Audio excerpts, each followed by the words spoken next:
the Science Guy. Bill Nye, the Science Guy. Bill Nye the Science Guy. Science rules. Bill Nye the Science Guy. Inertia is a property of matter. Bill Nye, the Science Guy. T minus 7 seconds. Bill Nye the Science Guy. Twinkle, twinkle, little star, how I wonder what you are. Up above.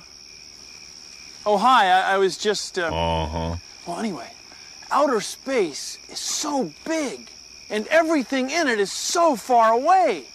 Do you know how we know? Well, we'll just look. By looking at the stars, we've learned about outer space. And do you know what else? Everything out there is made of the same stuff that we are. Isn't that wild?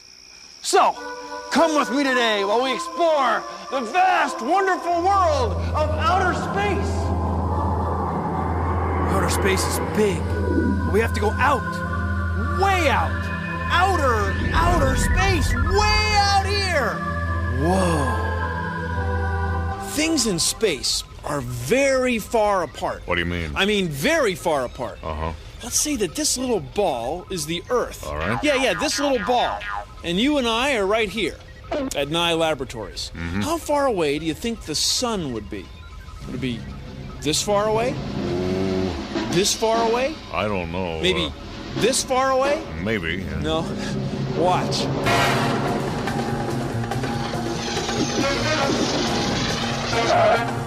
Would be this far away. Whoa. 20 meters. That's right. If the Earth were this big, the sun would be this big, and they'd be that far apart. Now, what about the planets and other stars and galaxies? I don't know. Well, they're really far apart. I mean, they're way out there. Our Earth is big, and so is our solar system, sure. But look at the sky at night. Some of those points of light aren't stars. No, they're groups of billions of stars. But they look like a single point of light because they're so far away. Whoa. Whoa. Whoa. Whoa. Whoa. Whoa. How long do you think it would take me to get from here to where you are? Well, let's see. Here I come. Took about a second, right? How long do you think it would take the fastest thing in the universe to get from here down there? How long? Well, a lot less than a second, I'll tell you. Here's the fastest thing in the universe. It's light. Light goes 300,000 kilometers every second. Not 300,000 kilometers an hour, not 300,000 kilometers a minute, but 300,000 kilometers a second. The things in the universe, things like stars and galaxies, the things in the universe are so far apart that it can take even the fastest thing there is, it can take even light, millions and billions of years to get from one place to another, even at the speed of light, which is pretty fast. So what you're saying, Bill, is the closest star to our sun is 4.3 light years away? That's right. Now, a light year is the distance that light travels in a year. Now, light goes pretty fast, and a year is a long time. So a light year is really far. 9.5 trillion kilometers. Wow. So that means some of the stars we can see right now may not even exist anymore? That's right, that's right. Maybe a star is burned out and collapsed. Okay, well then it stops giving off light. Well, the light keeps coming here for years. So, in a way, the star doesn't burn out and collapse here until the light stops coming here. Did you know that? The Great Red Spot on Jupiter is actually a hurricane larger than the Earth. Now you know. How far is far? On Earth, far may be to the other side of this lake, or across the city, or across the country. But in space, the sun and moons and planets of our solar system are only tiny dots in the galaxy, and the galaxy is only a tiny dot in the universe. You know, you couldn't get to the nearest star that's our neighbor, even if you spent your whole life traveling. But I digress. The thing to remember is, things in space are really far apart. Whoa. Oh, man. Imagining distances in space is difficult because everything is so far apart. But think of it this way. Let's say that this miniature soccer ball is the size of our sun, and it's right on the goal of a soccer field. Then this speck is Mercury. This is Venus. This tip of a ballpoint pen is our Earth, 2.5 meters from the miniature soccer ball sun. Mars, Jupiter, Saturn, 25 meters from the goal. Uranus and Neptune, 76 meters away. And Pluto's back here, almost out of the building, 100 meters away. How far do you think it is to the next star? Well, it's not in here.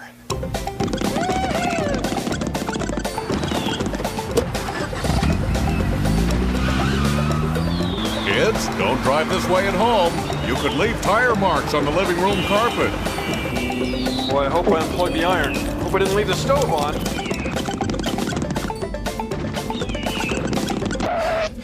It would be here. The nearest star would be here. 7 hours of highway driving, about 700 kilometers away. And that's only if you think of the star as being this big. I mean, real stars are huge, enormously huge, Right.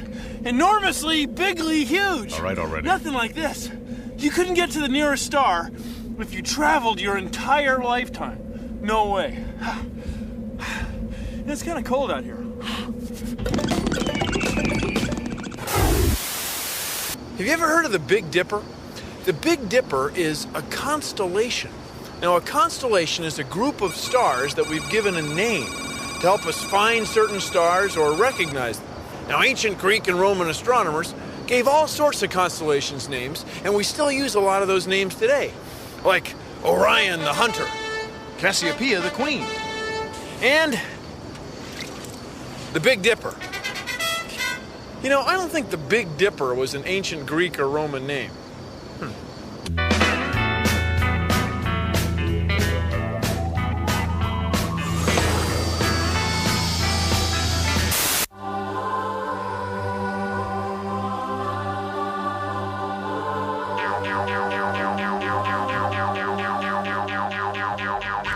If you live in the northern hemisphere, the northern half of the Earth, like right here is Nye Laboratories, one of the easiest stars in the sky to find is the North Star. Sometimes it's called Polaris, and it's right over the North Pole. So North Star, North Pole, Polaris, you with me?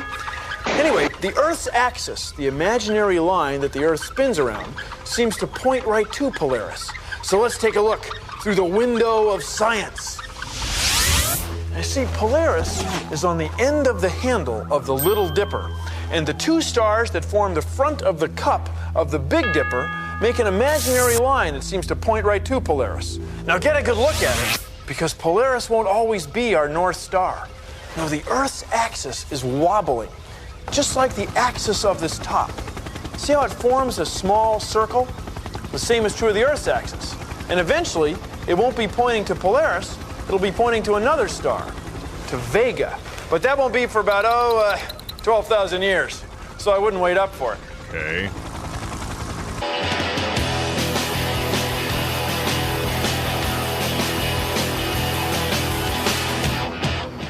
Whoa, dude. This is awesome. Definitely. Awesome. I mean, like all those stars. Dude. Oh, there's millions of them. And like each one of those stars is like a sun. Like, whoa. Dude. That means that, like, there's tons of other solar systems. Well, yeah. Whoa. And that means that we're like little specks. Oh, like almost nothing. Whoa.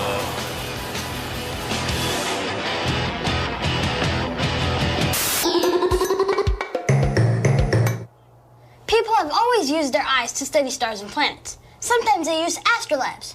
You can make one. All you need to do is cut out a piece of cardboard so it looks like this. Then take a protractor and mark off every 10th degree.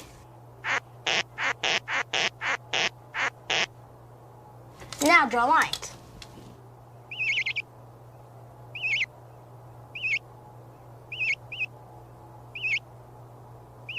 Now label them.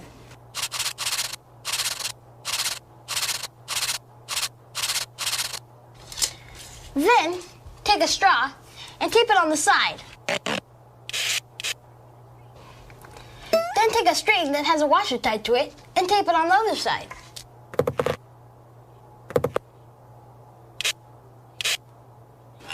There, you're set.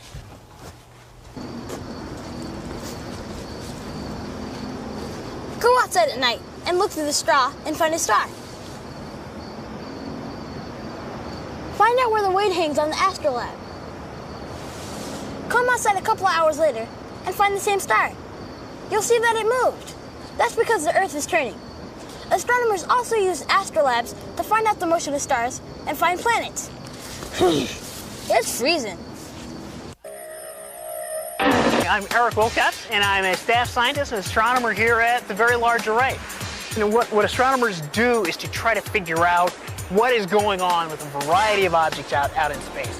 What we have here are basically radio dishes, these big, giant, curved dishes which receive radio waves coming from some object out in outer space. We look at planets like Mars and Jupiter and Saturn. We look at stars. We look at galaxies, like our own Milky Way, but beyond our Milky Way. What we do is through a variety of computers is we turn that electronic signal into an image. We can then display that image on our computer screen.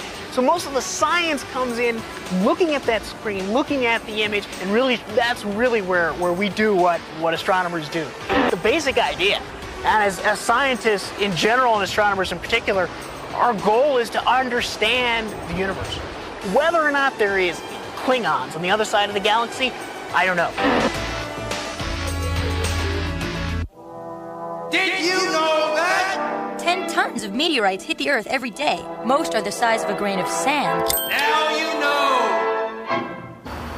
Science. Whoa.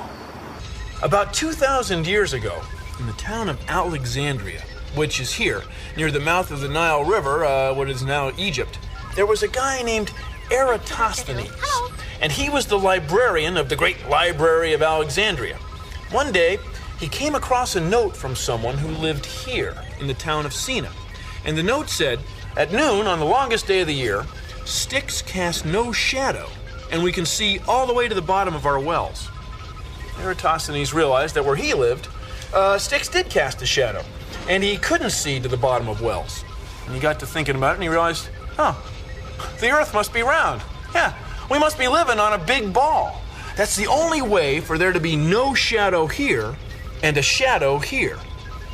So he measured the shadow that the stick cast, and then he paid someone to walk from Alexandria to Sina and keep track of the distance as carefully as he could. Well, that distance turned out to be around 800 kilometers, and the shadow was about a 50th of a circle. So then he multiplied 50 times 800, and he got 40,000 kilometers, and that's the distance around the Earth, what we call the circumference of the Earth. So check this out. This guy made observations of a star, our sun, and he figured out the size of a planet, our Earth. The same kind of observations that you can make. Hey, not bad.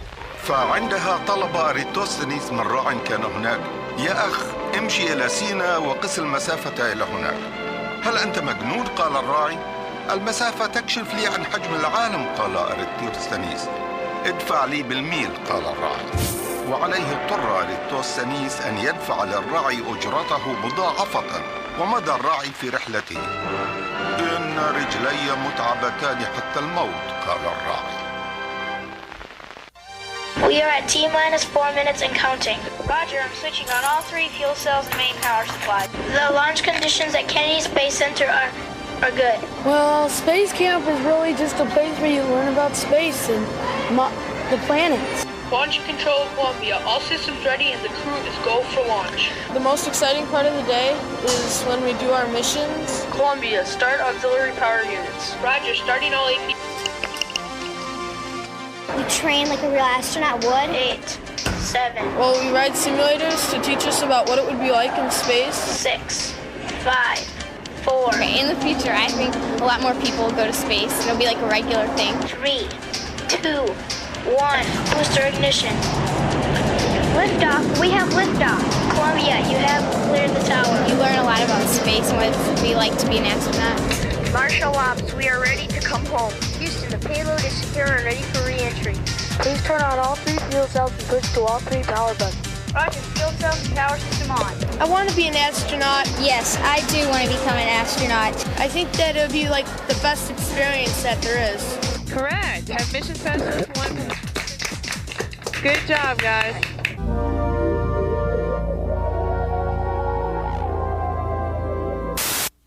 Welcome back to the Star Cook. Thank you. Welcome back. I'm Michaela, and I'm here with my very special guest, Mr. Bill Nye. Thank you, everyone. Michaela, it's so good to be back on the show, and you are looking fabulous. Thank you. You too. Oh, thank you, Michaela. So tell me, Bill, what are we going to do today? We have here the ingredients to make virtually anything. Oh, these are different kinds of atoms. That's right. These are all the different elements, all the different kinds of atoms in the universe. Now, atoms come from stars. Now, take, for example, our planet. Our planet has a lot of iron and silicon, along with many other elements. And our star has a lot of hydrogen and helium. Now, Michael, oh, that's our hydrogen. Almost lost it there. It's okay, everybody, it's okay. Now, Michaela, you and I are 65% water. Right. Now, what's water? H2O. That's right, H2O. I have some water here, which I prepared earlier. Well, of course. And the water is 2 parts H and 1 part O. H2O, water.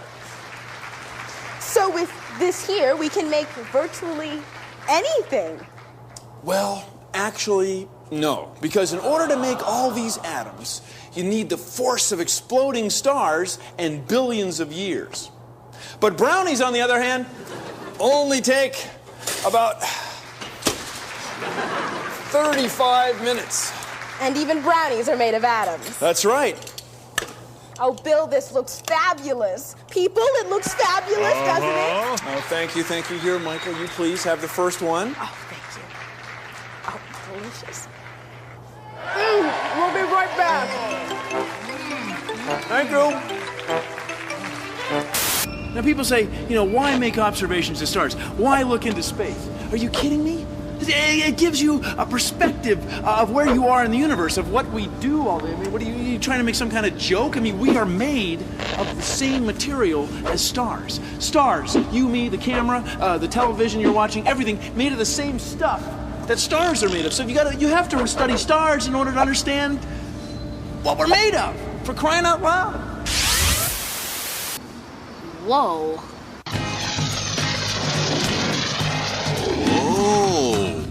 Well, when I looked up at night, well, there's so much I can tell just by being curious and observational. Well, I'm so observant, baby. Well, I'm so observant. I'm so observant of the sky.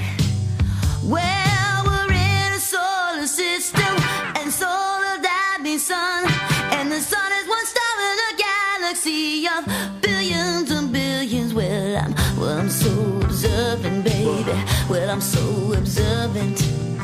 I'm so observant of the sky.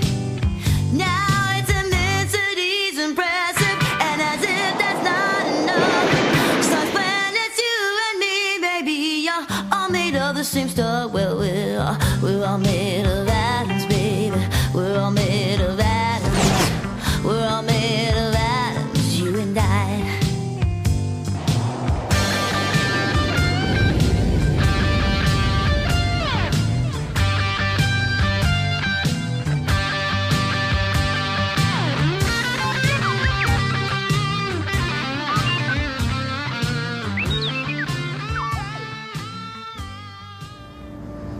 You know, since the show started, the light coming out of your television set has gone about 540 million kilometers. Now, if it happens to be headed in the direction of the nearest star, Alpha Centauri, it's got another 41 trillion kilometers to go. Now, that's a long trip at the speed of light. So don't go asking me, are we there yet? Are we there yet? It's going to be at least 4 years, okay? Well, if you'll excuse me, got some stellar coordinates to record. See you around the solar system. Produced in association with the National Science Foundation.